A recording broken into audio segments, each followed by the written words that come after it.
Welcome to the Fertility Coaching Mastery Podcast. I'm Dr. Kela Smith, fertility and hormone expert and founder of the Hormone Puzzle Society. I help wellness professionals like chiropractors, acupuncturists, doulas, nutritionists, personal trainers, and health coaches integrate fertility coaching into their work and build thriving, purpose-driven practices. I also work with beginners who are ready to step into this work and use their own painful story for their purpose. If you're ready to confidently support fertility clients, attract aligned clients, and grow a business that truly makes an impact, you're in the right place. Now let's dive in. On today's show, we have Billy Hofacker, a 25-year fitness pro and BJJ black belt, built and sold Total Body Bootcamp on Long Island, now helps fit pros win with money through his books, Fitness Profits and Top 1.5% Podcast, Your Fitness Money Coach. A distinguished Toastmaster and sought-after speaker, Billy presents to top organizations like Perform Better.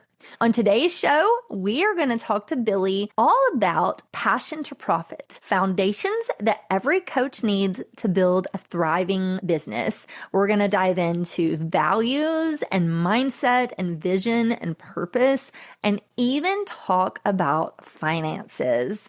Now, let's welcome Billy to the podcast. Hey, Billy, welcome to the podcast. Hi, I am so excited because hopefully we're going to help people. Which is what we're all about. For sure. I'm really excited to have you here. You know, we're going to talk today about just foundations that many fertility coaches might not have thought of and that I think are really important, talking about vision and purpose and identity and finances and all the things. So I'm excited to jump into it. Me too. Cool. Well, let's just start with your story. How'd you get into this work? What inspired you to create your business? That's a good question. It was 2010, and at that point, I had it all. I was newly married to the woman of my dreams. I had the clients. I had the business. We had the house and the white picket fence. Actually, we kind of did have a white picket fence, but yeah, things were good. It was early in the morning on this particular day, and it was one of those days. It was kind of rare where those, I'm sure people can relate, where there's not a ton of downtime nowadays, but we had a few spare moments, and it was just my wife and I. We're sitting on the couch, good cup of coffee, and we're just excited about life. We're talking about our plans and our goals, and we're looking into each other's eyes. And at one point I looked at her and I said, everything I need is right here with me on this couch. No, I didn't say that, but it was a special moment. And boom, boom, boom. There's a knock at the door. It's like 7 a.m, if that. I walk down the steps, open the door, and look up, and there's this large man standing on my stoop. He says, "I'm taking your car for delinquent payments." And he hands me a notice. "Man, please, unhook the car. I don't know what's happening here, but I got to get to work. My wife's inside. I don't know how this happened. I'm really sorry. I have some money. I'll cover it." "No, man. Sorry about that. I wish I could. I hear this all the time. I'm taking your car."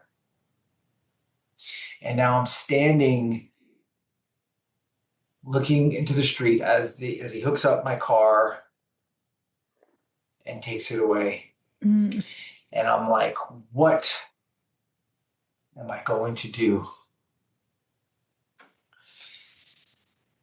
That was the origin story of how I got to do what I do now. I know we're going to talk more about this, but I realized that the consequences of not handling things in a certain way can lead to devastating consequences. And yeah, that's what I'm passionate about, is hopefully helping prevent that from happening to people. They don't have to. That's the thing I share when I do my talks, is like, you don't have to hit that moment to make some changes, and we all have room to grow. I don't care if you're crushing it. There's still room to grow. Sure. And I know many people listening to this can relate, because I know that, a lot of our audience has that rock bottom, maybe not that rock bottom, but they have a similar story where it's driven them to think about, what is my vision? What is my purpose for even doing this work? And so I know people can relate to that. So I appreciate you sharing that. And I'm assuming you came out on the other side bigger and better, and you're not currently still there. And so that's why we're talking about this. So actually I'll share a little bit about the results. So I know you're going to ask about some tips for people and stuff like that. And we have a gift, so hopefully that will help anybody who's. Again, I just encourage anybody that don't fall for the mistake that you have to, like you said, be at that point to get better. I mean, again, there's always, I'm still growing in all areas, but a little bit about my results. So from that point, we discovered that we had $130,000 in non-mortgage debt at that point. And thankfully, we paid every cent of that off, and it took us 5 years. And I did that through my business, almost solely through the business. There's a couple of little side hustle things, but most of it was through the business. I know we didn't really mention this, but I was in the health business as well. And then fast forward like another 6 or 7 years, so it would have been like 13 years total. We paid off all of our debt for a total of $500,000. Wow. So amazing. And I share that hopefully to encourage people, because I was just on the, I know you and I were talking a little bit before hitting record of we were both doing some other calls and things like that. I was talking with a business owner who is in a similar position that I was in. And I think it's really cool that I can now use that story and help others, and she can be encouraged knowing that I'm not special. I didn't even have, I do share this as well. I did well, don't get me wrong, but I didn't have like an exorbitant level of income or anything like that. I wasn't making millions of dollars. So you don't need to, that's another sort of myth or lie when it comes to finance. You have to make a ton of money. You have to make millions of dollars in order to be successful financially. In fact, it's often the opposite, which is very interesting. But I was talking with her, and my heart went out to her, because I know what that's like. And this mountain of debt, you're looking at this mountain of debt, and you're like, how am I going to get to the other side of this? And there is hope. There is a way and a path forward. Sure. And a lot of people listening to this show are thinking of pursuing a career as a fertility coach, or they're already working in wellness and maybe feel called towards fertility. And I know that finance is a big piece of that. I talk to a lot of people who are thinking about starting their business and wondering, like, how do I even have the money to do that? And so I know we're going to kind of dive into some strategies around the finance piece. But even before that, I want to talk about the vision piece, because I know you talk about this a lot. So how do we really have a vision for what we want to create? Why is that so important to have a vision before you ever even start looking at starting a business? Yeah, another good question. Well, I'll say when I started, like a lot of people, I just wanted to get stuff done. I want to get out to the marketplace. I wanted to make it happen and shake it up. So you just start doing a bunch of things, and that actually works to a certain extent, because hard work generally does produce results. I was working hard. I was getting results. I was even starting to make some real money. But one day I came into my business, and I looked around, and I did not like what I saw. I can share the specifics, but the point is, it wasn't the vision that I had. It might have been good on paper. It looked good financially. Maybe other people would have wanted what I had, but it wasn't really what I wanted. So for that reason, I do talk a lot about vision. Vision essentially maybe sounds really out there, and at some level it is, but it's just, where are we going? That's the question. Like, if you take nothing away from this interview, it's thinking about, where am I going? You and I mean, you more than me, full disclosure, you did some really good prep for our conversation, and you could see the level of that planning, and it's like, where are we trying to go with this? What are we trying to get done? Like, we're not just wasting our time. One of my friends, clients, mentors, he says, we only go, what does he say? We only go around the merry-go-round once. And we want to make it count. So where are we going? How is it going to end? Yeah. And there's no right or wrong, but how do you want that? So that's really what vision is where are we going? And I like to encourage people just to give you really practical things. You can take notes as I'm talking here, and I encourage you to do that and answer these questions. And let's start with the personal, because too many people, they put their business first, they prioritize their business, and they get it backwards, because the business, yes, we have a passion and we have a purpose and we want to help people and change the world, and that's all awesome. But at the end of the day, we have to put our own mask on first, to use a cliche. We have to think about ourselves, our family, our future. So many, they do it backwards, and it gets harder and harder and harder, because now you're in it, and it's hard to pull yourself out, and you've created this monster that you thought would be so great, and it's anything but. So think about the 4 areas. Number 1 is income. Looking at your personal life and situation, and how much do you want to make? Like, I can't tell you how many people start their business and they never even think about that.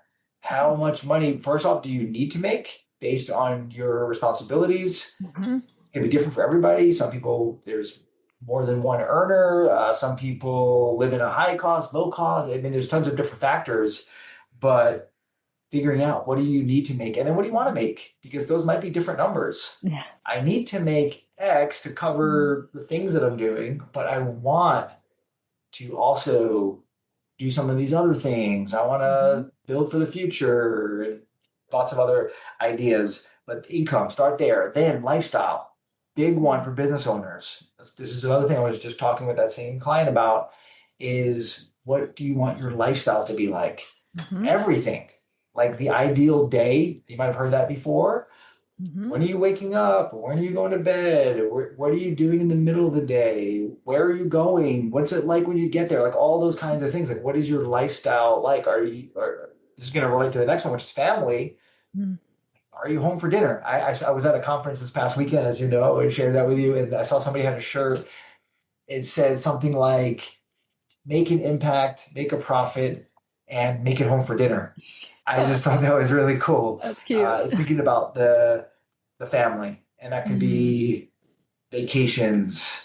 It could be activities you're doing together with your family. Maybe you're single, that's fine. Like, we all have a family to a certain extent. And the last one is contribution. Very much put off by most. I am very sad to say that, and I work with successful people, very few are prioritizing their contribution, because we're just so caught up with all of our own stuff. And yeah, you're contributing with your business, yes, but think through, what kind of difference do you really want to make in your community? It doesn't have to be financial. It could be with your time, with your gifts, with other resources that you have. We know this because I'm in the financial world. We know that any study that looks at happiness, money doesn't do it.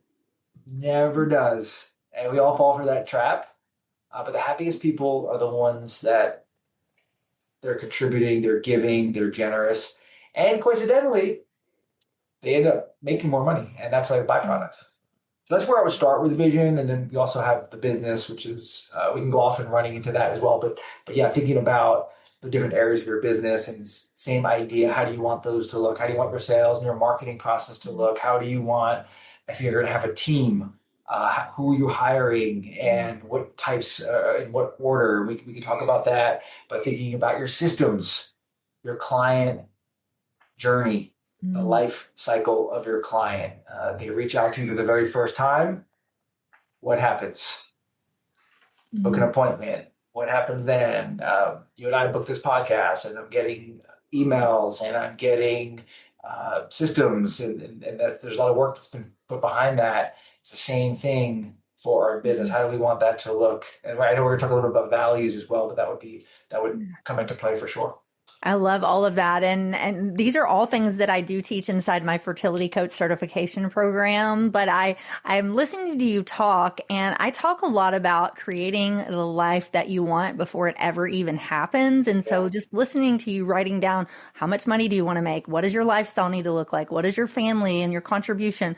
All of those things, you can create the energy of that before it even becomes reality. And then that's going to just make that tidal wave of reality almost come to Yeah. fruition. So I love that. And we get woo woo on this show. So don't feel like you can't get woo woo around here.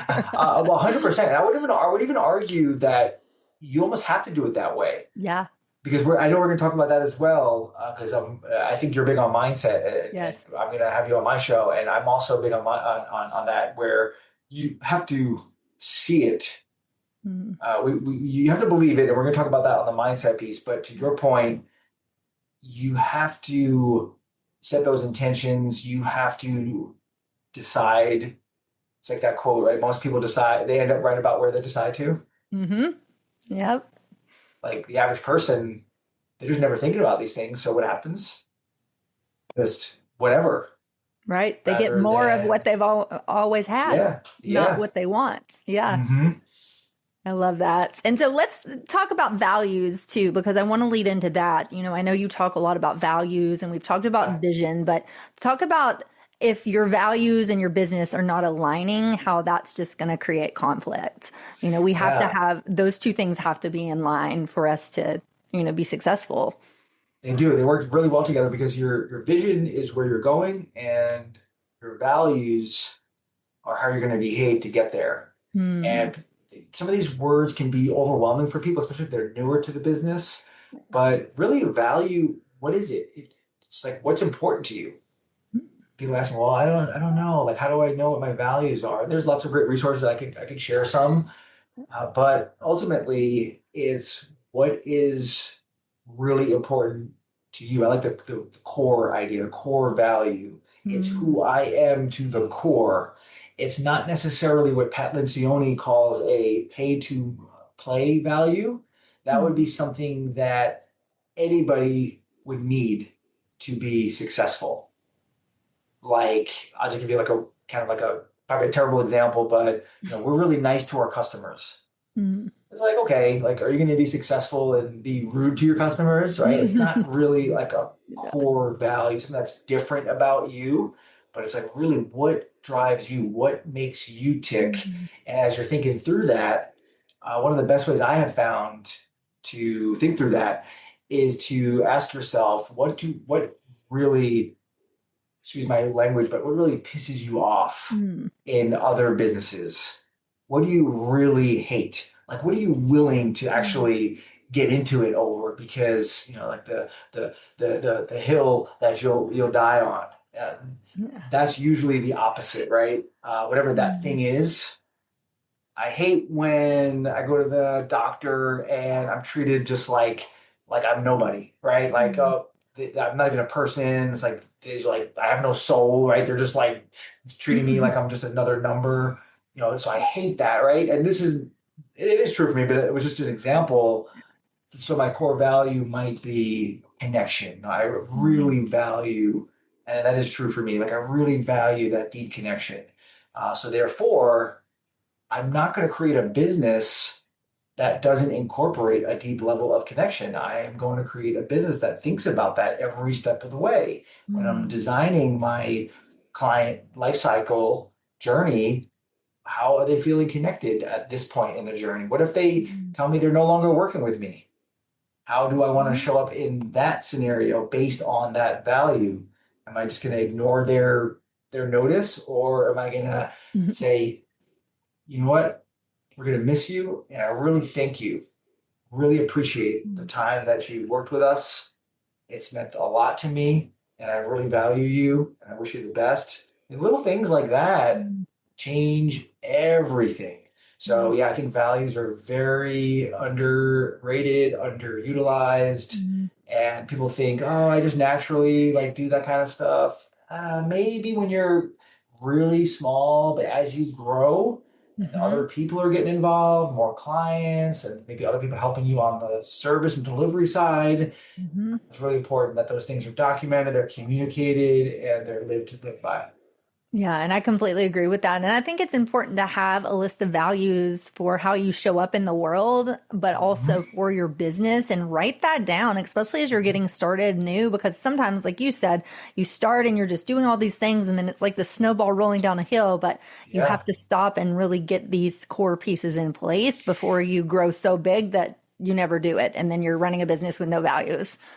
Yeah, and to that point, if you don't do it early, then you're not going to really think about the Mhm. clients or customers you're working with, because that will inform, you know what, I don't think this is the best fit for us. Nothing personal, just, and it might be based on your value. Maybe they Mm. just don't align with you. That's okay. That's the cool thing. You get to Yeah, choose. Or maybe exactly. And it's, I've yeah.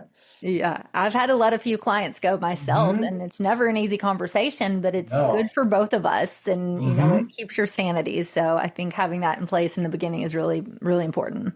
Yeah. Yeah.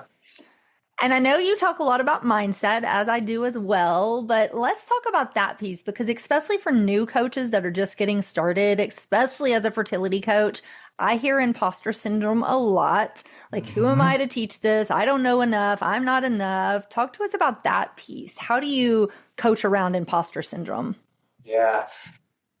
Yeah, this is exciting to me because Mhm. it's such a thing. Right? We all Yeah. deal with this, I think, if we're honest. And I think I want to share a story. Yeah. This was going back about 10 years ago.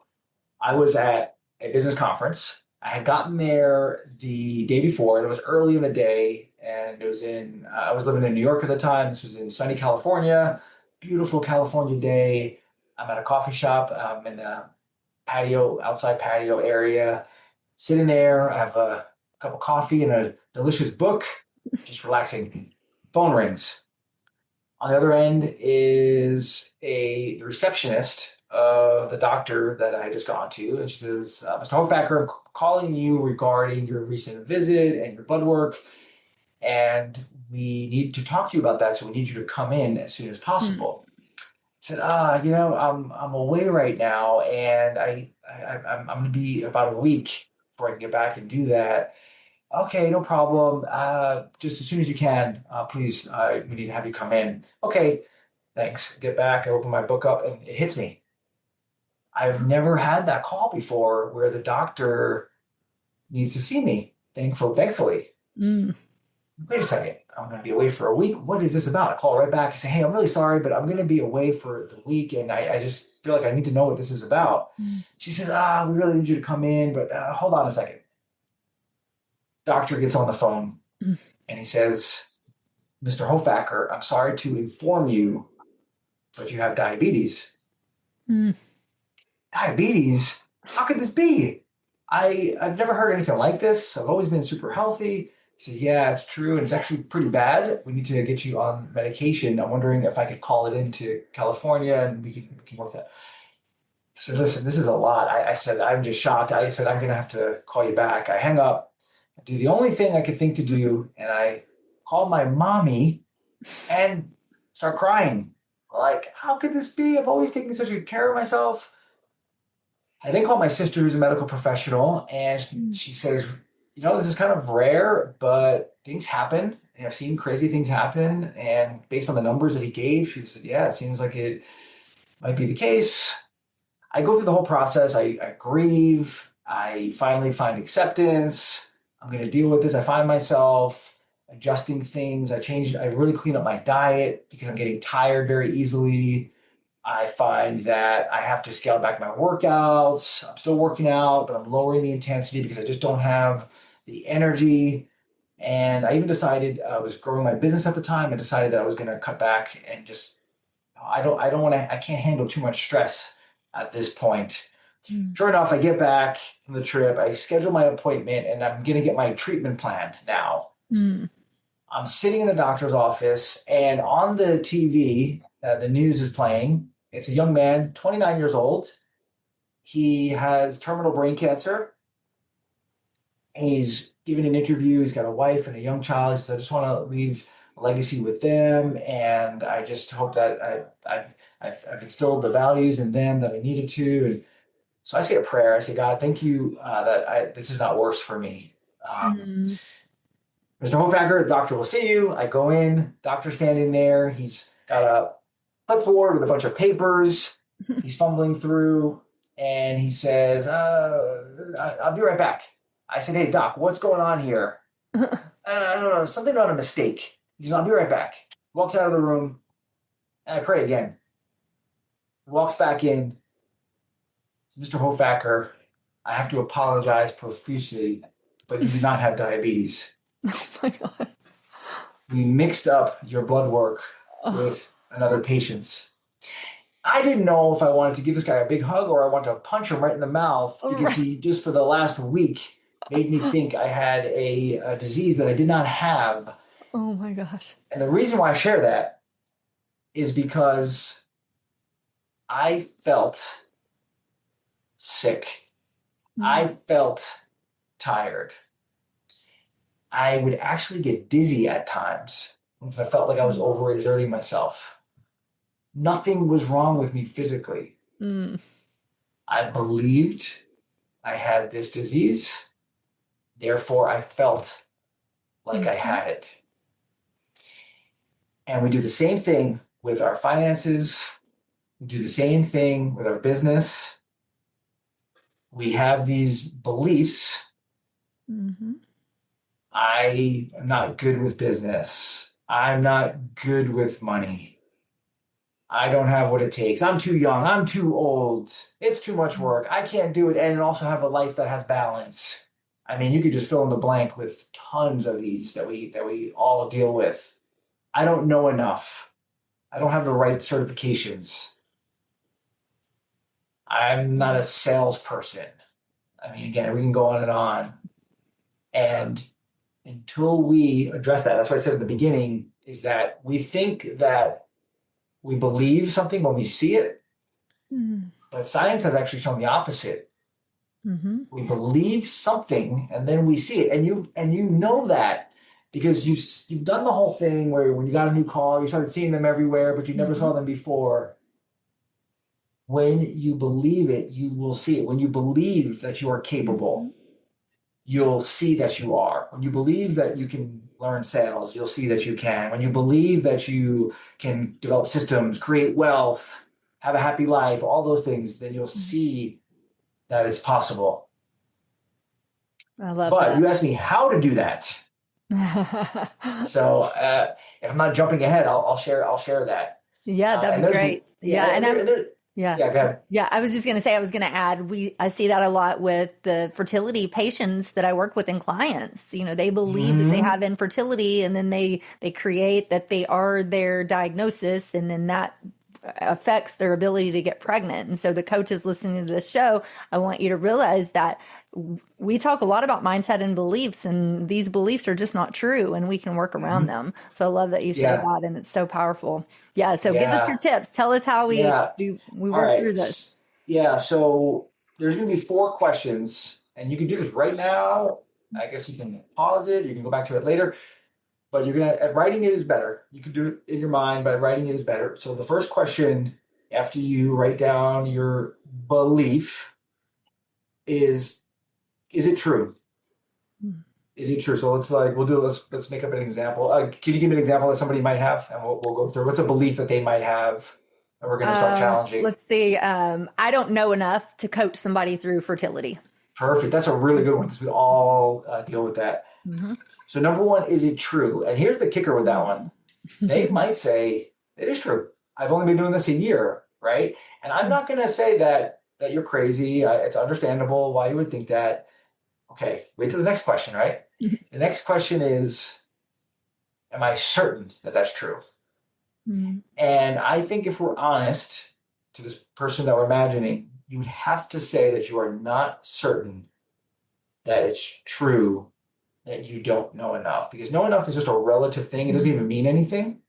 And we all know that if you know a little bit more than the person you're helping, then you probably know enough to help them. And even if you didn't, there's reason to believe that you could still help them, right? So we can shoot the arguments, but the point is, is, that just creates a little seed of doubt in that belief to get you moving in the other direction. So the third question is, with that current belief, what actions am I taking or not taking because of that?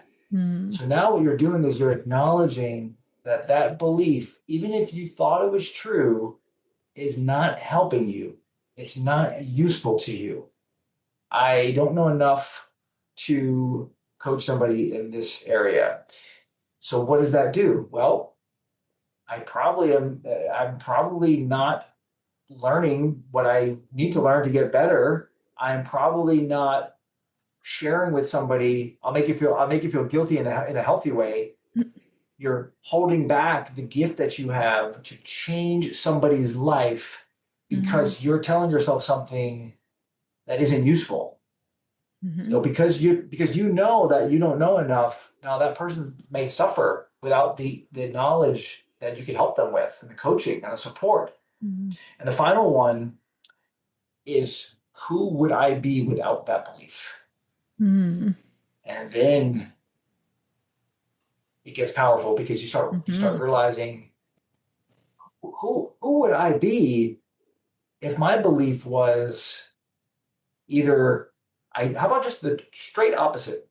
I do know enough to coach clients with infertility. Then what does that do? What kind of person are you then? Because that's going to make all the difference, because we know that goals are great. And I talk a lot about goals, but it's really the identity that gets created through the beliefs, which then create the actions or the habits that give you the identity. And when you start waking up in the morning and you say, I do know enough to help all the people I need to, your whole life will change. And it doesn't, and it doesn't, just to encourage you and keep you grounded, it's okay that this is not happening yet. It is a process, because maybe there's been a lot of things that have caused those beliefs, and it's like anything else. Like, what other skill have you learned? Maybe you lost some weight, or maybe you developed a relationship with somebody, or maybe you learned a language, whatever it is. It took work. It took time. And your beliefs, I think that's probably a big mistake and a big issue for people, is that they're not spending enough time on the mindset piece. And they're just kind of spinning their wheels. And that's why so many people, they maybe find a little success and they go back, and then they find a little bit, and they go back, and they just never find that path that they're really looking for. Sure. I love those. I think all of those are super valuable and powerful. And I talk a lot about becoming. Who is that person you're becoming as you're stepping into this new version of yourself? I call it becoming her, but it just plays right into with what you said. You really have to wake up every day and think that belief of who you want to be and who you know that you are, and become that person. And it's a process. It is. And what I love about that is, by becoming, you can't argue that. Right? Because even if you thought you weren't there now, you can't argue who you're becoming, right? That's like the whole, was it growth versus fixed mindset? The fixed mindset says, I don't know enough to be a fertility coach, but the growth mindset says, I'm becoming the type of fertility coach that is able to change lives, or whatever it is. Exactly. I love that. Oh my goodness. We could just go on and on for days, but we do have to take a short break. So we're going to do that now. We're going to come back and we're going to switch gears a little bit. We're going to talk about financial rhythms and the finance piece, because this is another block I see a lot of coaches have. I don't have money to start a business. I don't have money to grow my business. So let's talk about money. So don't leave us. We're going to be right back. Before we continue, I want to share a resource with you. If you're a beginner or a wellness professional who feels called to support fertility, but you're not quite sure how to actually turn that into a coaching offer or a business, well, I've created something to help you. It's called Fertility Coaching Roadmap. Inside, I walk you through step by step how to integrate fertility coaching into your current practice, transition into a virtual or online business, attract and enroll aligned clients, and create real, lasting results. If you're ready for more clarity and direction, You can download the free roadmap in the show notes. Now let's get back to the episode. Hey, Billy, welcome back. Yeah, let's talk money. I alluded to it before we left, but let's talk about that. What are some of the money, kind of mindset shifts that you're teaching, your coaching clients? I talk about financial rhythms, and the reason I do that is because we have a rhythm for anything else in our lives where we're trying to improve. If you have a good relationship, if you have a healthy relationship with your spouse or a friend, there's probably some kind of rhythm to that. My wife and I, we go on a date night every single Wednesday, and we're recording this on Wednesday, which means it's tonight. That's a rhythm. We do a lot of other things, and they're rhythms. Not everything is a rhythm, but there's a lot of that. We do it with our workouts, our routines, our eating, all those kinds of things. And then with our finances, it's like, that'll figure itself out. Well, guess what? It won't figure itself out. You need to be intentional. You need to have rhythms. And just to be sensitive for everyone's time, there's a bunch of these, and I know we're going to share like how to learn more. But for now, I'll just talk about one of them that if you will embrace this one financial rhythm, you can't only embrace this one because the other ones are important. But if you do this one, you will be way ahead of the curve. You'll be ahead of so many people because so many people don't do this one. And I call it the forecasting rhythm. And what that means is you are going to predict in a conservative manner. You might think it's like budgeting, and there are some similarities. You're forecasting, you're predicting the revenue, the sales. So revenue and sales can be used interchangeably that are coming in. Pretty straightforward. I was just talking about this with another client earlier today. How much revenue is predicted this week? Whatever that is. Okay, it's $1,000. Okay, that is going to be our revenue piece of that forecast. What expenses are due to be paid that week? There's $1,200 expenses that are predicted. Okay, we may have a little problem there because there's a $200 negative, right? But maybe not. Right, it does happen, and that's why it's good to do this, right? To get clarity. You might say, you know what, I have $2,000 in my account, so therefore it's fine. There'll be $800 left in that account. It's fine. I can't do that 5 times in a row because then I'm what you know as out of business, right? And we don't want to run out of cash. But that's the whole point of that, is that you're forecasting, you're predicting where you're going to be. There's a little more to it. I don't know how in the weeds we want to get, but there are what's called P&L transactions, which are expenses that would show up on your income statement or your P&L. And there are other cash movements that might not. Examples of those might be if you're allocating money for the future, like for quarterly tax payments, or which you would need to account for. Maybe you're taking what's called an owner's draw or owner distribution. That might be another example. Maybe you have some debt on your business and some of that money is going towards the principal of that debt. Those are examples of things that might not, in fact, they shouldn't be on your P&L, but they will affect your cash. And for that reason, we want to make sure we're accounting for those in our forecast. So I don't want to overcomplicate it. So essentially you're saying how much is expected to come in? And you're like, how do I know that? Well, you should have some kind of payment processor or you have some kind of system where you're tracking that. And then how much is going out, both that are business expenses as well as those other transactions. And then what is the net result? And if cash is tight, which if it is, join the club. That's how it is for a lot of business, especially when they're starting out. This will make all the difference because you'll now be able to look out in front and see, okay, in the next 2 weeks, if we don't make any other changes, we might be in a little bit of trouble. In the next 4 weeks, this might happen. And then what you can do is you can be, I'm being silly, but what's called proactive, right? And Right. As you're listening to this, think to yourself, are most business owners proactive, especially when it comes to their cash? Spoiler alert, they're not. Usually they're reactive. They're logging into the bank. They're looking at what's there and they're making decisions based on, okay, I have some money in the bank, then I can do this or I can't do that. If they're forecasting, it's only in their head. and that it's impossible to run a business in your head. It has to be on paper. So I think the forecasting rhythm, if you would embrace that, would really save a lot of stress. I love that. And it's so important. And we do teach a lot of this within my fertility coach certification program, but this is something that I had to learn as a new business owner because it's not taught in, university or even in most coaching programs. So I love that you broke that down. And I think you have a free gift for us too. As we start to wrap up, I'm pretty sure you have a free gift talking about this. Tell us a little bit more about that. And then tell us, where can we find you and learn more about all of your wonderful work? Sounds good. So go to the website, which is yourfitnessmoneycoach.com/resource. But I think we're also going to have a link in the show notes, and that'll give you access. I have the book on the bookshelf there. It's the ones that are standing up if you're watching the video. It's called Fitness Profits, and it outlines the steps of the journey that I took, as well as helping others go from being in debt to being financially free. But again, you don't have to be rock bottom to benefit from the book. There's lots of tips and strategies in there, business and personal. And then to reach out, just keep it simple. Just reach out to me on social media. It's just Billy Hofacker. Would love to hear any questions that you have or any feedback. And I would love to connect.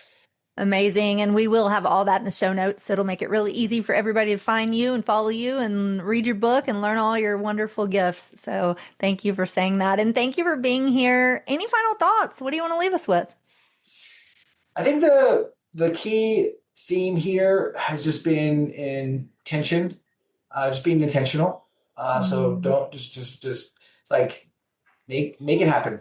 Don't let it happen to you, but make it happen. You could have agency. You can make different decisions. You can make new decisions. You can decide to think bigger. You can decide to stretch out of your comfort zone a little bit. You can decide to be grateful. And all those things will culminate into you living your great, big, amazing, not perfect, but a good life.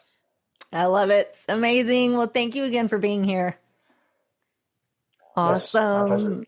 Thank you for everybody who's listening to this episode of Fertility Coaching Mastery. We're so grateful you're here, and we hope you have a great week, and we'll see you next time. So bye for now.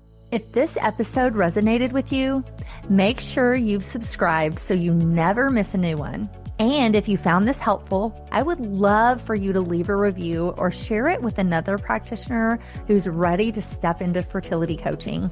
You can also download the Fertility Coaching Roadmap in the show notes to start to build your next level of impact. Thank you so much for being here, and I'll see you in the next episode, because the world needs more supported fertility journeys and more practitioners like you leading the way.